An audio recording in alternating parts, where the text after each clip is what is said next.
네, 반갑습니다, 여러분. 저는 부동산에 관련된 유익한 정보를 소개하기 위해 유튜브를 시작하게 된 부동산 박사 구슬입니다. 요즘에 아직도 등기부등본을 확인하려고 부동산을 방문하시는 분들이 많아요.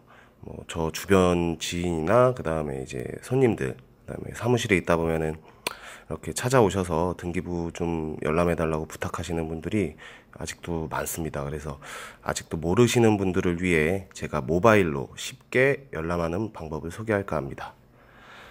우선 그 플레이스토어를 들어가시면 이제 위에 검색창에 인터넷 등기소라고 이렇게 대법원 인터넷 등기소라는 그 어플이 나와요. 그럼 이것을 이제 다운받으시고, 저는 미리 받아놨으니까 이제 열기를 다운받으셔서 열기를 누르시면, 이제 이렇게 화면이 떴으면 우측 상단에 로그인 버튼이 있는데, 이거는 굳이 로그인은 안 하셔도 돼요. 이제 회원가입을 하셔야 되는, 뭐 회원가입을 해 놓으셨거나 아니면은 비회원으로 로그인하는 방법이 두 가지가 있는데, 자주 접하지 않으시니까 회원가입은 그냥 안 하셔도 되고, 그냥 바로 그냥 부동산 등기 열람이라는 이 좌측 상단에 앱을 누르시면 이제 회원 로그인 또는 비회원 확인 후 사용 가능합니다라고 나와요. 이제 여기를 확인을 누르시면 이제 회원 비회원 구분이 있는데, 이제 비회원으로 가셔서 자기 본인 전화번호, 저는 제 전화번호를 넣을게요. 비밀번호는 그냥 기억하기 쉬우신 걸로 아무거나 하시면 되고, 왜 이거를 하라고 하냐면은 나중에 이제 이걸 띄고서 다시 만약에 화면을 넘어갔거나 아니면은 다시 재열람을 해보고 싶으실 때, 그럴 때는 다시 또 결제를 하면은 또 돈이 들잖아요. 그렇게 이제 하지 않기 위해서 이제 비회원도 이제 로그인 일회용 로그인 비밀번호를 알아야 이제 또 다시 돈을 안 들이고 재열람을 할 수가 있어요. 이제 부동산 검색 이제 화면이 나오는데요.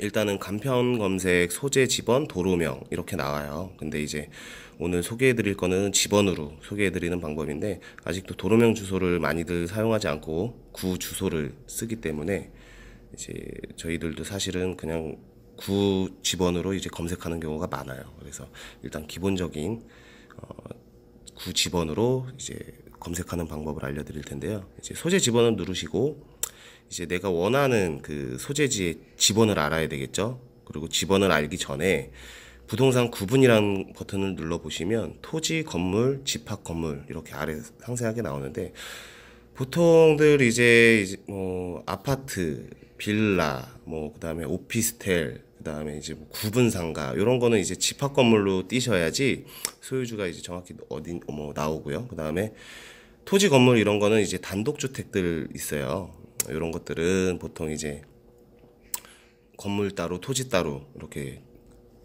검색을 하셔서 이렇게 띄시는데, 보통들 이제 아파트, 빌라 이렇게 많이들 사시니까 오늘은 그냥 집합 건물에 대해서만 한번 제가 설명을 해드릴게요. 건물, 토지도 마찬가지지만 일단 집합 건물로 띄시는 방법을 보시면 단독주택인 토지, 건물 이런 거를 구분하셔서도 띄시는 것도 똑같아요. 다른 건 하나도 없습니다. 그래서 집합 건물을 누르시게 되면 우선 이제 주소가 나올 거예요. 이제 소재지, 시도, 시군구, 리동 이렇게 나오는데, 일단은 저는 이제 제가 하나 갖고 있는 집, 제 집 말고 제가 하나 갖고 있는 집을 이제 검색을 해볼 건데요. 이제 인천, 그다음에 무슨 구인지 저는 이쪽 서구고요. 그다음에 동도 이렇게 여러 개 나오죠. 저는 가자동. 그다음에 지번을 이제 건물 명칭과 지번이 있는데, 둘 중에 하나만 쓰셔도 돼요. 근데 건물 명칭보다도 보통 지번을 많이들 쓰잖아요. 그래서 지번 버튼을 누르시면 이제 번지수를 치시는 거예요. 저는 107에 2번 지짜리고요. 그다음에 동호수, 이게 두 군데를 같이 입력하셔도 되고, 동을 모르거나 호수를 모르거나 그러면 하나씩만 치셔도 돼요.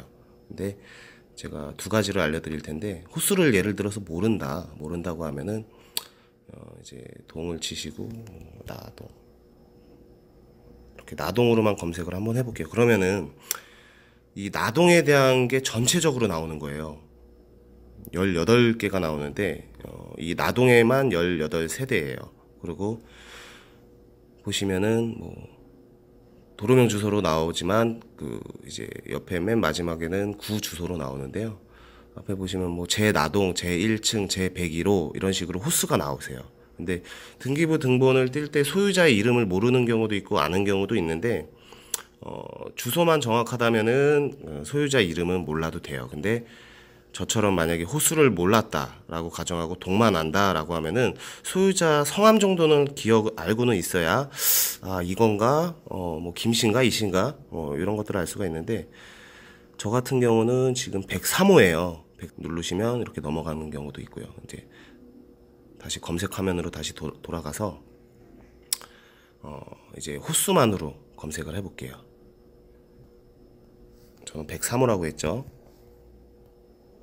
103호 103호로 치면 또 두 개가 나오죠. 이거는 왜냐, 이제 동이 하나짜리면은 이제 바로 화면이 넘어가는데 이제 두 동짜리예요. 그래서 나동, 가동이 뜨는데 저는 나동이잖아요. 그래서 나동을 누르시면 이런 식으로 하나만 뜨게 돼요. 그러면 누르셔서 그 다음에 이제 말소사항 포함하고 현재 유효사항이 있는데, 말소사항 포함은 이제 처음에 이제 준공 나고 나서 이제 등기가 나잖아요. 그때 처음부터 지금까지의 모든 소유권 이전 현황과 뭐 근저당 설정권들이 다 나오는 거예요. 근데 이거는 굳이 보통 뭐 필요가 없고요. 현재 유효사항만 띄시면 돼요. 현재 유효사항은 말 그대로 현재 사항에 대해서만 나와요. 현재 소유주와 기타 권리사항들만 나오는데, 이거 현재 유효사항으로 들어가시면 미공개랑 특정인 공개라는 게 나오는데, 이제 주민번호를 모르시기 때문에 그냥 미공개로 누르시고,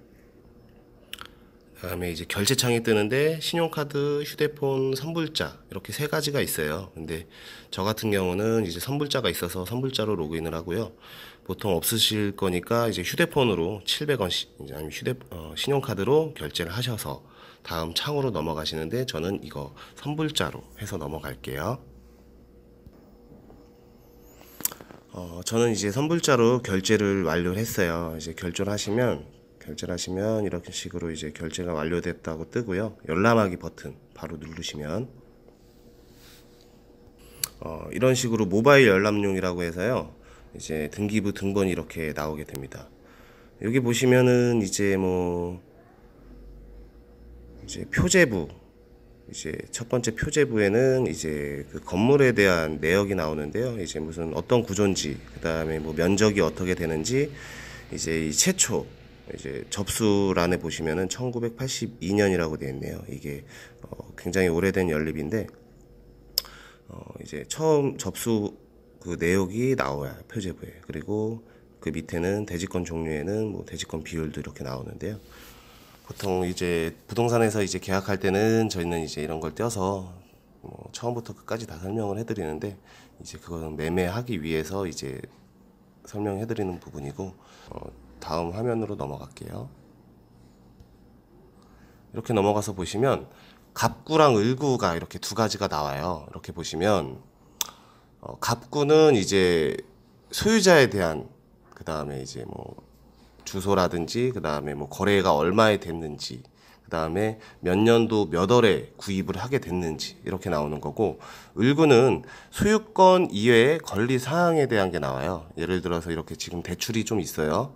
이제 이런 대출 현황과, 그리고 이제 뭐 근저당 설정권, 이제 뭐 이거는 은행에서 이제 대출을 받았기 때문에 은행에서 이제 근저당 설정을 한 것이고, 보통 이제 뭐 다른 뭐 채무가 있거나 뭐 법원 뭐 압류가 들어온다 그러면은 이제 을구에 이렇게 밑에 이렇게 뜨게 돼요. 이렇게 뜨게 되시고, 이런 걸로 이렇게 보통들 확인을 하셔서 뭐 내 집에 뭐 대출이 뭐 얼마 있구나, 뭐 처음에 물론 집을 사셨을 때 알았겠지만, 그 다음에 뭐 혹시라도 뭐 다른 뭐 압류가 들어왔던지, 아니면은 혹시 뭐 대출을 다 말소해서 은행에다가 이제 말소해달라고 얘기했는데 말소가 다 됐는지, 등기부가 깨끗하게 다 지워졌는지 확인하기 위해서 이제 가끔 열람들을 많이 하세요.